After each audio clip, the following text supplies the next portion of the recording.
Nicolas Laruelle, bonjour. Bonjour. Coordinateur territorial numérique dans Réseau Canopé et vous êtes en charge du premier Unhackathon C'est ça. De l'UNA, bien entendu. Alors pourquoi avoir choisi le format hackathon?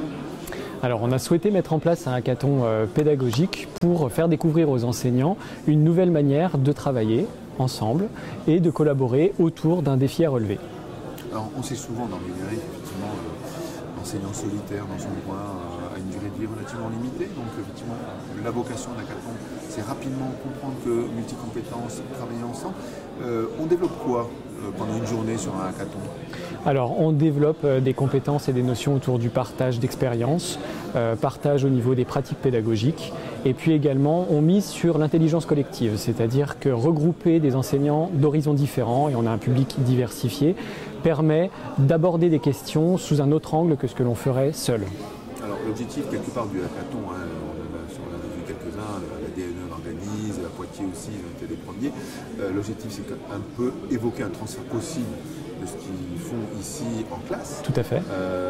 Et donc comment vous avez organisé tout ça? Vous avez fait appel à candidature, choisi combien d'équipes déjà aujourd'hui? Alors on a 9 équipes constituées par 5 personnes d'horizons différents. On travaille sur les 2 académies, donc de Besançon et de Dijon, pour brasser un petit peu aussi les horizons géographiques, mais aussi sur un public différent en termes d'enseignants issus du premier degré, du second degré, puisque les occasions aussi de les faire travailler ensemble ne sont pas si nombreuses que ça. Et puis on a souhaité intégrer dans les équipes des personnes, des SP, donc des étudiants M2 et également des lycéens pour vraiment couvrir la communauté éducative la plus générale en collège-lycée pour travailler sur la problématique qu'on a proposée.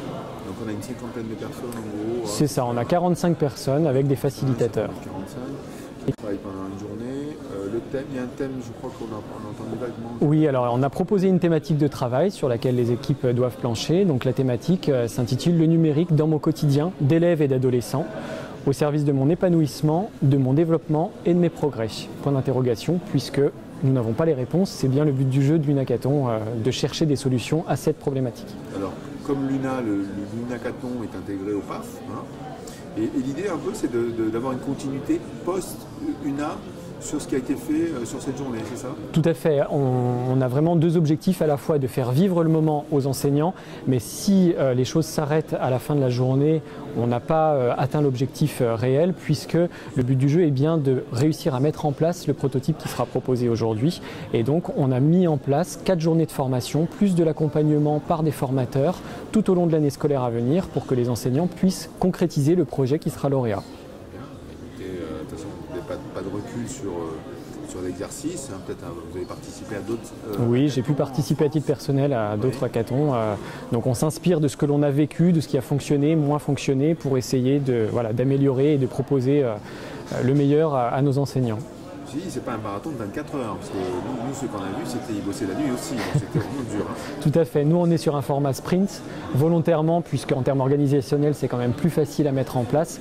Mais néanmoins, la journée est quand même dense, puisque les équipes sont réunies depuis 8h15 ce matin et vont travailler jusqu'à 16h, avec ensuite la présentation de leur projet devant un jury.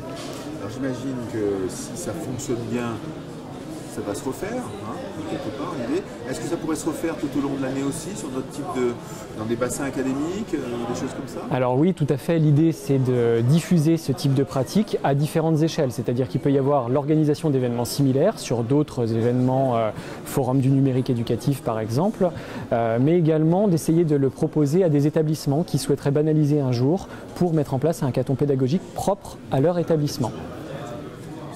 On rappelle pour les gens qui ne savent pas, quelque part ça fait un peu une opération de team building, parce que vraiment tout à fait. Ils discutent entre eux, des fois ils ne sont pas forcément d'accord, ils sont d'horizons différents, donc vraiment ça apprend à travailler avec des autres. Exactement. Dans l'enseignement en général, c'est pas ça qui se passe. Hein. Et au travers de ça, on cherche aussi à ce que l'enseignant qui vit le moment puisse le transférer dans sa classe pour apprendre à ses élèves à travailler aussi de cette manière-là sur certains temps d'apprentissage.